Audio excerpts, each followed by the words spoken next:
2021년 다사다난했던 한 해가 저물어가고 있습니다. 12월 25일은 성탄절 예배로 대부분의 교회가 드리고 있습니다.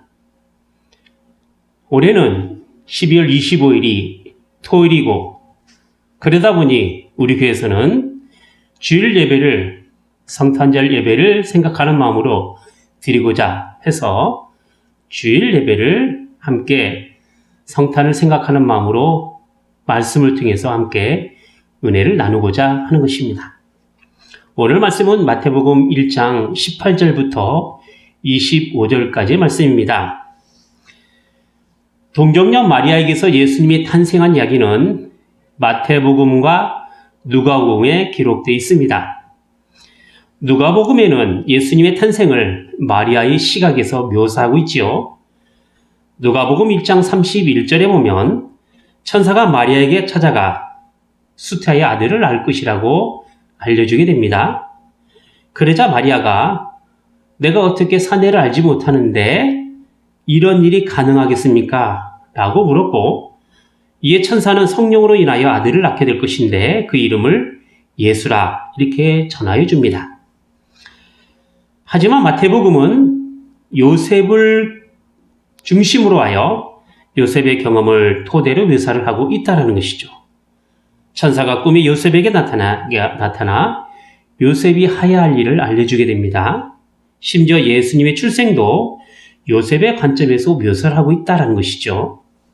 25절 오늘 본문 말씀 보면 아들을 낳기까지 동침지 아니하더니 나음에 이름을 예수라 하니라 이렇게 이야기하고 있습니다. 자, 어째서 마태복음에는 요셉이라는 인물을 통해서 예수님의 탄생을 기록하고 있냐라는 것이죠.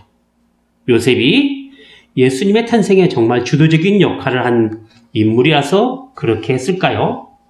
아니면 요셉이 정말 믿음의 영웅이 될 만한 모범적인 행동을 했기 때문에 요셉을 중심으로 기록하고 있을까요? 사실 교회 다니는 많은 사람들은 예수님의 탄생에 있어서 요셉이라는 그 인물은 그렇게 중요하게 다루고 있지 않습니다. 그도 그럴 것이 성경에는 요셉에 대한 이야기가 그리 많지 않고 더구나 예수님이 어렸을 적 6월절 성전에 가서 잃어버리고 예수님을 찾았던 것을 빼고는 등장하지 않게 됩니다. 그런데도 마태복음에는 요셉이라는 인물을 예수님의 탄생과 연관하여 기록하고 있다는 것이죠. 만약 마태복음을 쓴 마태가 예수님의 탄생을 통해서 요셉을 믿음의 영웅으로 그리려는 그 목적이 있다고 한다면 우리도 마땅히 요셉의 그 영웅다운 행동을 따라서 그 모범적인 모습들을 그려야 할 것입니다.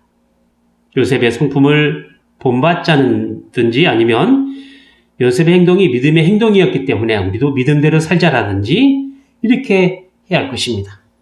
그것이 아니라면 마태가 요셉을 주목하여 예수님의 탄생을 왜 기록하고 있는지를 한 번쯤 생각해 볼 필요도 있을 것입니다. 우리는 이 사건을 이야기하여 우선적으로 알아야 될 사실이 있습니다. 그것은 바로 요셉과 마리아가 그 당시에 이미 혼인한 상태에 있었다라는 사실을 생각해 봐야 된다는 것이죠. 우리가 읽은 성경에는 정혼이라는 표현을 하고 있는데 이것을 대부분 혼인하기 전에 약혼의 상태 같은 의미로 많이 사용하고 있습니다. 하지만 마태는 요셉과 마리아가 이미 혼인한 상태임을 분명히 밝히고 있다는 것이죠. 왜냐하면 19절에 보면 마리아의 남편으로서 요셉을 이야기하고 있고 그리고 20절에 보면 마리아를 향하여 요셉의 아내라고 표현하고 있기 때문에 그렇습니다. 그리고 요셉이 마리아가 잉태된 것을 알고 가만히 끊고자 한 것은 이혼을 결심한 것이기 때문에 요셉과 마리아는 이미 남편과 아내였다는 사실을 분명히 나타내고 있는 것이죠. 현재 우리에게는 생소한 사항이긴 하지만 이 당시 이스라엘에게는 양가 가족의 대표가 남자와 여자가 혼인할 것을 계약하게 되면 두 남녀는 법적으로 혼인한 사이로 여겼단 말이죠. 그리고 그러한 계약은 양쪽 남녀가 12살이 채 되지도 않을 때도 작성될 수도 있다라는 것입니다. 그 당시 이스라엘도 법적인 부부가 되면 아내를 집으로 데려와 살 때까지 함께 동거하지 않아도 이미 남편과 아내로 여기고 살아가게 되는 것이죠. 이것이 오늘 본문에 묘사된 요셉과 마리아 사이의 관계인 것입니다. 그런데 이런 상태에서 마리아가 임신을 하게 된 것이죠. 물론 마리아는 성령으로 잉태되었다라고 표현하고 있습니다. 마리아가 임신을 했다라는 것은 분명하지만 성령으로 잉태되었다라는 사실은 마리아 외에 다른 사람은 아무도 몰랐습니다. 심지어 그의 남편인 요셉에게도 그러했던 것이죠. 자, 그런데 마태복음에는 마리아의 임신으로 인하여 난처했을 마리아에게 중심을 주지 않고 요셉을 강조하고 있다는 것입니다. 오늘 본문에는 마리아가 요셉에게 자신의 아기를 가졌다라는 사실을 알렸을 것이라는 정황을 두 가지로 증거해주고 있습니다. 하나는 요셉이 마리아와 가진 혼인관계를 가만히 끊고자 했다라는 사실을 들 수 있고요. 예? 정말 마리아가 부정한 행위를 통하여 임신을 했다면 요셉에게는 가만히 끊고자 할 이유가 없었습니다. 그 당시 율법으로 볼 때 간음한 이유로 인하여 재판관에게 가서 공식적인 이혼을 승인받을 수 있습니다. 그래서 공개적으로 마리아가 간음한 여인이라는 사실을 드러낼 수 있지요. 그런데 요셉은 그렇게 수치스러운 방법으로 하지 않으려 했습니다. 그것은 바로 마리아가 임신한 사실이 부정한 행위를 통해서 된 일이 아니었다라고 요셉이 생각할 수밖에 없었음을 암시할 수 있는 것이죠. 자, 또 다른 하나는 천사가 요셉에게 마리아를 데려오도록 촉구할 때 다음과 같은 특이한 표현을 사용하고 있다는 것입니다. 20절 말씀을 보겠습니다. 이 일을 생각할 때 주의 사자가 현명하게 거르되 다윗의 자손 요셉아 내 아내 마리아 데려오기를 무서 말라 저에게 잉태된 자는 성령으로 된 것이라 했습니다. 요셉에게 있어서 마리아의 임신 사실은 요셉을 화나게 하거나 아내된 자에게 실망하는 것이 아니라 두려워했다라는 것이 분명하다는 말이죠. 그러기에 요셉은 아내인 마리아를 통해서 나올 특별한 아이가 잉태된다라는 그 중요한 일에 대해서 성령께서 하셨다라는 사실을 알았고 그러기에 자신이 가진 이혼할 만한 법적 권리를 감히 주장하지 못하였던 것입니다. 그래서 요셉은 성령께서 하신 일에 대하여 자신의 혼인 권리를 포기해야 할 그런 상황에서 할 수 있는 가장 현명한 방법이 무엇인가를 찾았던 것입니다. 그것이 바로 마리아를 조용히 놓아주는 그 일이었어요.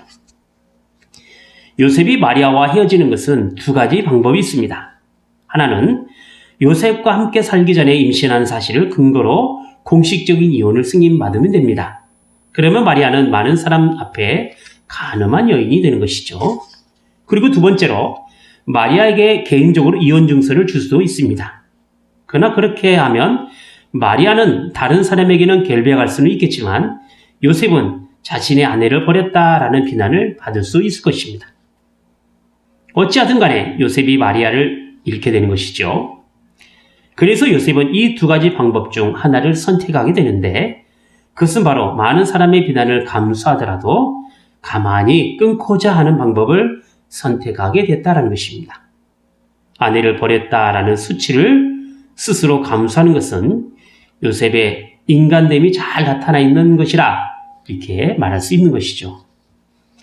하지만 오늘 본문은 요셉이 예수님의 탄생에 대하여 그 어떤 것도 자신의 의지에 따라 관여할 수 없다라는 사실을 분명하게 이야기하고 있는 것입니다. 요셉이 가지고 있는 의지는 마리아를 자신의 좋은 심성으로 가만히 끊고자 했던 것이죠. 하지만 결국 그렇게 하지 못했습니다. 이것은 요셉이 마리아에게 향한 자신의 어떤 권리나 심지어 마음까지도 주장하지 못했다라는 뜻이죠. 그리고 요셉이 가져봄직한 혼인에 대한 실망이나 혹은 장래에 대한 걱정이나 슬픔 등에 대해서는 오늘 본문에는 전혀 나타나 있지 않다라는 것이죠. 즉, 예수님의 탄생에 대하여 요셉의 경험이나 감정은 그렇게 중요하지 않았다라는 것입니다. 마태복음에는 요셉의 처지에서 예수님의 탄생에 대한 사건을 바라본다는 것은 분명 사실이었지만 마태복음의 기록은 시작부터 다른 사람을 강조하고 있습니다.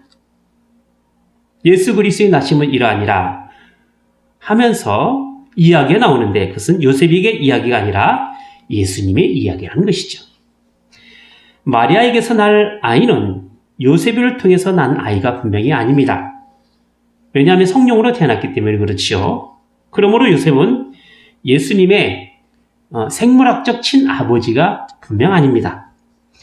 예수님은 참으로 마리아에게서 나셨지만 마리아의 법적인 남편인 요셉은 예수님의 생물학적 아버지가 아닌 것이죠. 그리고 그렇게 예수님께서 오실 때는 요셉마저도 남편에 대한 특권을 행사할 수가 없었던 것입니다. 결국 오늘 본문은 요셉을 믿음의 영웅으로 그리려는 것은 분명히 아니라는 것이죠. 오히려 예수님의 탄생에 대하여 요셉은 배제된 사람으로 묘사되기도 합니다. 요셉의 감정, 요셉의 앞날 다 배제된 상태에서 오늘 본문을 그리고 있다는 것이죠. 따라서 예수님께서는 어떤 사람을 통해서도 심지어 그가 의롭고 심성이 선한 요셉을 통해서도 이 땅에 오실 수가 없는 것입니다. 우리 구세주이신 예수님께서는 성령의 특별한 사역을 통해서 이 땅에 오셨다라는 것을 알려주고자 함이 있는 것입니다. 왜 이렇게 예수님께서 성령의 특별한 사역으로 그것도 동정녀 마리아에게서 나오게 하실 수밖에 없느냐? 이것은 바로 하나님께서 죄 없는 모양으로 아들 예수님을 이 땅에 보내주시기 위함인 것입니다. 그리고 이것은 하나님의 특별하신 방법으로만이 예수님의 탄생에 대한 이해를 할 수가 있는 것이죠. 하나님께서 육신을 입으신 그 사건 자체가 사실 신비롭고 놀라운 일인데 그 일에 하나님께서 동정녀 마리아를 통해서 그 신비한 일을 행하셨던 것입니다. 여러분, 이러한 사실은 오늘날 예수님의 탄생에 대해서 축하하며 기뻐하는 모든 신자와 때로는 성탄절을 공휴일로 지키며 놀고 즐기려는 많은 사람과 관련되어 있다는 것입니다. 믿는 사람은 예수님의 탄생에 대해서 축하하고 기뻐할 수 있지만 아무리 그렇게 한다 하더라도 우리의 노력, 우리의 기쁨으로 예수님께서 이 땅에 오시는 것이 아니다라는 것이죠. 성탄절은 백화점 혹은 매스컴을 통해서 온다라고 공공연하게 이야기를 합니다. 그래서 도심지 중심부에는 대형 크리스마스 트리가 멋지게 장식되어 있습니다. 각종 기념품 가게는 크리스마스에 관한 여러 가지 선물들이 사람들을 유혹합니다. 경기가 좋지 않아도 캐럴송은 울리고 있습니다. 교회에서도 마찬가지입니다. 여러 가지 이벤트가 성탄절을 준비합니다. 이렇게 세상이나 교회나 한결같이 떠들썩하게 예수님의 탄생을 위하여 분주하게 움직입니다. 마치 인간들의 준비를 통해서 크리스마스가 오는 것처럼 말이죠. 하지만 예수 그리스도께서 이 땅에 오심은 그렇게 오지 않았다라는 것이죠. 많은 사람의 축복 가운데 오지 않았습니다. 오히려 조용한 가운데 전한 말구 위에서 태어나신 것이죠. 역사적으로 12월 25일이 예수님의 탄생일이 아니란 사실에 대해서 공공연하게 밝혀진 일이고 그래서 러시아 정교에서는 성탄절을 1월 7일로 지키고 있기도 합니다. 많은 확실하게 그날에 예수님께서 태어나신 날이라고 볼 수는 사실 없습니다. 그래서 스코틀랜드 장로교회에서는 특별하게 성탄절 예배를 그날 드리지 않는다라고 합니다. 하지만 그렇다 하더라도 우리는 예수님의 탄생을 축하하며 그날을 생각할 필요는 분명히 있습니다. 왜냐하면 예수 그리스도의 탄생이 곧 성육신의 사건이고 예수님의 탄생이 없었으면 인간을 구원하시고자 하신 하나님의 계획도 필요가 없기 때문입니다. 언제 지켜야 하느냐? 그것이 문제가 아닙니다. 왜 지켜야 하느냐? 이것이 문제인 것이죠. 그리고 왜 크리스마스를 생각하느냐? 그것이 문제인 것입니다. 중요한 것은 우리 주 예수 그리스도께서 이 땅에 오신 것은 인간 누구도 도와줄 수 있는 것이 아니다라는 것입니다. 철저하게 예수님께서 이 땅에 오신 것은 하나님께서만이 하신 일이죠. 우리를 구원하시기 위하여 오신 성육신 사건은 오직 성령을 통해서 이루어진 일입니다. 이러한 원칙을 우리가 분명히 할 때 성탄절은 거리마다, 백화점마다, 그리고 교회마다 행하고 있는 여러 행사를 통해서 오는 것이 아님을 분명히 알아야 된다는 것이죠. 그렇기 때문에 성탄절을 맞이하는 우리의 모습은 어떠해야 할 것인가가 더 분명해집니다. 그것은 우리를 구원하시기 위하여 이 땅에 낮고 천한 모습으로 오신 그 예수님의 지극하신 사랑과 또 그 은혜를 기억하는 데 있습니다. 그리고 예수 그리스도께서 탄생하실 때 천사가 말한 것처럼 지극히 높은 곳에서는 하나님께 영광이요 땅에서는 기뻐하심을 입은 사람들 중에 평화로다 하는 것입니다. 성탄절은 하나님께서는 영광을 돌리는 날이요 구원받은 하나님의 사람들에게는 구원의 기쁨을 통하여 평화를 누리는 시간이 되어야 하는 것입니다. 시끄럽고 떠들썩한 성탄절이 아니라 겸손함으로 오신 주님을 기억하는 시간이 되어야 하는 것이죠. 본문을 다시 한번 보도록 하겠습니다. 지금 요셉은 마리아가 자기 집으로 오기 전에 임신한 사실을 알게 되었고 그래서 요셉이 조용히 혼인 관계를 끊고자 할 때 하나님의 천사가 꿈에서 그에게 나타납니다. 그리고 천사는 요셉에게 마리아를 떠나지 말고 집으로 데려오라고 분부하게 됩니다. 그래서 마리아는 부모의 집을 떠나 남편인 요셉의 집으로 들어오게 됩니다. 결과적으로 마리아에게서 난 아기는 요셉의 집에서 태어날 것입니다. 요셉은 마리아의 아기를 자기 아들로 받아야 하고 그에 대한 아버지의 책임을 분명히 져야 합니다. 분명 그 아이는 요셉의 아이가 아닙니다. 하지만 태어날 아이는 요셉이 가지고 있었던 장자의 지위를 얻을 수 있었습니다. 이것은 아브라함과 다윗이 가지고 있는 장자의 지위를 장차 태어날 아기인 예수가 가질 수 있다라는 것이죠. 천사는 요셉이 행해야 할 일을 하나 더 말하게 됩니다.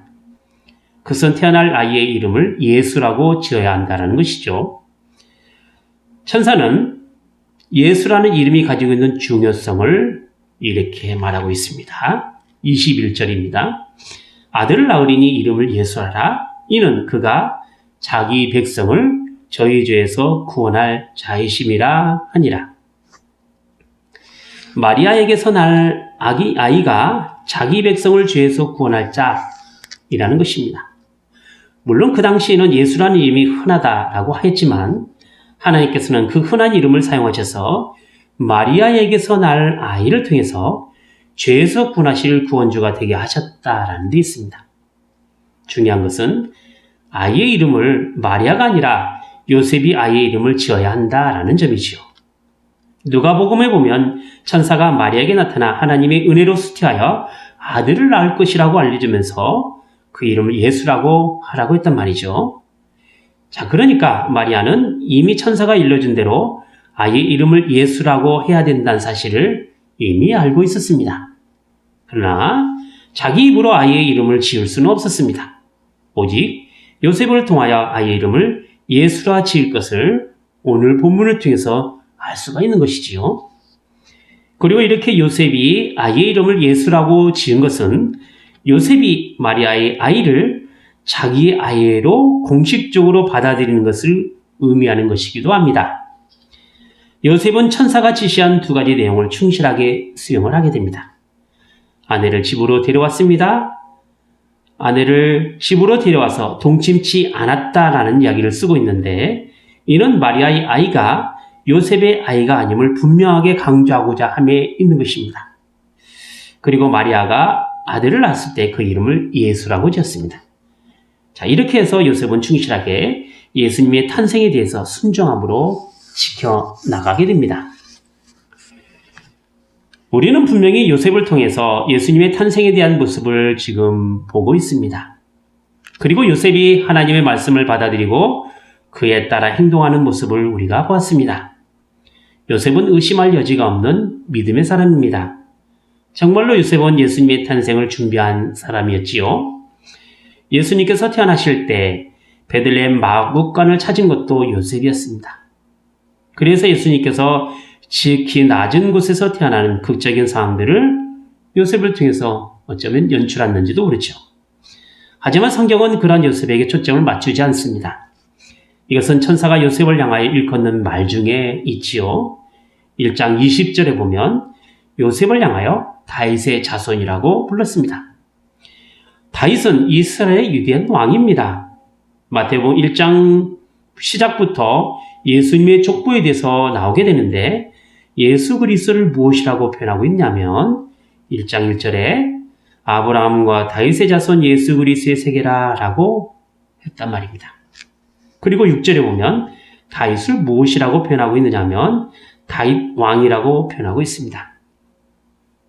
그리고 마리아의 남편 요셉은 다윗 왕족에 속한 사람으로서 예수님은 법적으로 그 다윗 왕족에 속하게 됩니다. 그래서 예수님은 다윗의 집에 약속된 위대한 왕으로 태어나신 것입니다. 하나님께서는 다윗에게 허락한 약속이 있었습니다. 그 약속이 무엇이었습니까? 사무엘하 7장 13절부터 16절에 그 약속에 대해서 이렇게 이야기하고 있습니다.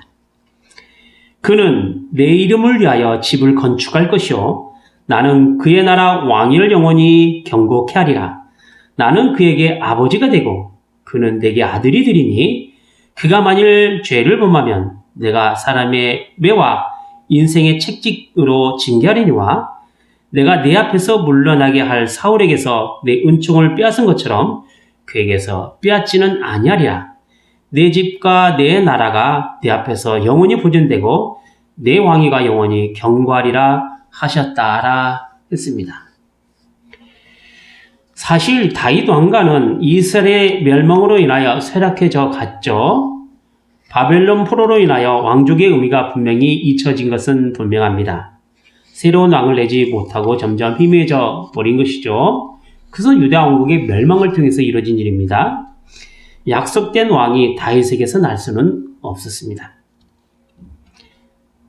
이스라엘의 비참한 역사는 다윗의 왕가가 이러한 약속을 실현할 수 없다는 사실을 고통스럽게 그들은 겪어야만 했었습니다. 하지만 하나님께서는 다윗과 맺은 당신의 약속을 늘 기억하셨습니다. 다윗의 후손 요셉을 통해서 다윗에게 허락된 약속을 나타내 보이신 것이 바로 예수님의 탄생이죠. 바로 마리아의 아들을 양자로 삼아서 다윗의 후손인 요셉을 통해서 예수님께서 다윗 왕가의 법적인 자손이 될 수 있게 하셨다는 데 있습니다. 하나님께서 이렇게 특별한 방법으로 하나님의 약속을, 즉 다윗과 맺은 약속을 신실하게 실현시킨 것입니다. 오늘 본문에 기록된 마리아의 임신과 또 요셉이 취한 행동을 통해서 우리가 믿음 가운데 살아야 한다는 것은 분명한 사실을 우리가 알게 됩니다. 이것은 예수 그리스도께서 이 땅에 육신으로 오신 것이 무슨 인간의 노력이나 열심으로 된 것이 아니라 전적인 하나님의 그 일하심이요 성령으로 되었다라는 사실 그 하나와, 그리고 하나님께서는 당신의 약속을 신실하게 이뤄가시기 위하여 다윗의 후손인 요셉을 통해서 오게 하셨다라는 분명한 사실을 우리가 아는 데 있습니다. 그렇기 때문에 성경은 언제나 인간의 열정이나 인간의 노력에 초점을 맞추는 것이 아니라 오직 하나님의 약속하심과 그 일하심에 그 중심적인 이야기 내용이 있는 것입니다. 하나님께서는 인간들에게 구원을 약속하시고 친히 그 구원의 역사를 이루어가시기 위하여 임마누엘 하셨습니다. 즉 하나님께서 우리와 함께 하신 것이죠. 그리고 그 임마누엘을 이루시기 위하여 하나님의 가장 놀라운 사건을 행하셨는데 바로 독생하신 아들 예수 그리스도를 이 땅에 보내시는 사건입니다. 바로 성육신 사건이죠. 그것도 선지자로 하신 말씀을 이루시기 위하여 동정녀 마리아를 통해서 잉태케 하시고 다윗과의 언약을 기억하시고 그의 후손인 요셉을 통하여 순종하는 모습으로 아들이 태어나게 하셨다라는 데 있습니다.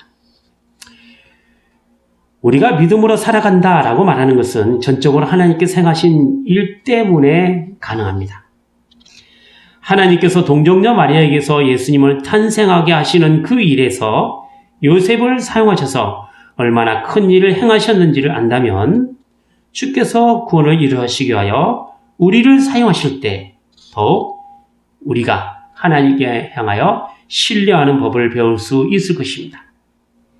이것은 우리의 믿음이나 우리의 순종이 하나님의 구원에 공헌되는 것이 아니라 우리의 믿음이나 우리의 구원이 하나님께 향한 순종을 요구하고 있기 때문에 그렇습니다. 이것이 성탄절을 맞이하는 신자의 바른 믿음의 모습이라 이렇게 이야기할 수 있을 것입니다. 기도하겠습니다. 걸어가신 하나님 아버지, 예수님의 탄생을 이뤄가시기 위하여 요셉이라는 인물을 사용하셨고 또 하나님께서는 세상에서 가장 놀라운 능력과 방법으로 친히 저희와 함께 하시겠다라는 그 임마누엘의 약속을 신실하게 이뤄가셨사옵나이다. 동정녀 마리아에게서 나게 하신 일은 하나님께서 죄 없는 모양으로 이 땅에 오시기 위함이었고 그래서 예수를 죄에서 구원하실 구세주가 될 수 있었던 것이옵나이다. 이토록 하나님의 구원의 사역은 인간들을 향한 그 하나님의 사랑하심에 있는 것이오니 성탄절을 맞이하여서 저희의 구원이 전적으로 하나님께 있음을 믿음으로 고백하는 저희 모두가 되게 하여 주시옵소서. 그리고 하나님께서 이루어가실 일에 저희를 하나님의 선한 일꾼으로 부르시고 또 귀하게 쓰신다라는 사실 앞에서 마땅히 믿음으로 순종하게 하시고 하나님의 선한 일에 귀하게 쓰임받는 모든 믿는 사람들이 되게 하여 주시옵소서. 주 예수 그리스도 이름으로 기도하옵나이다. 아멘.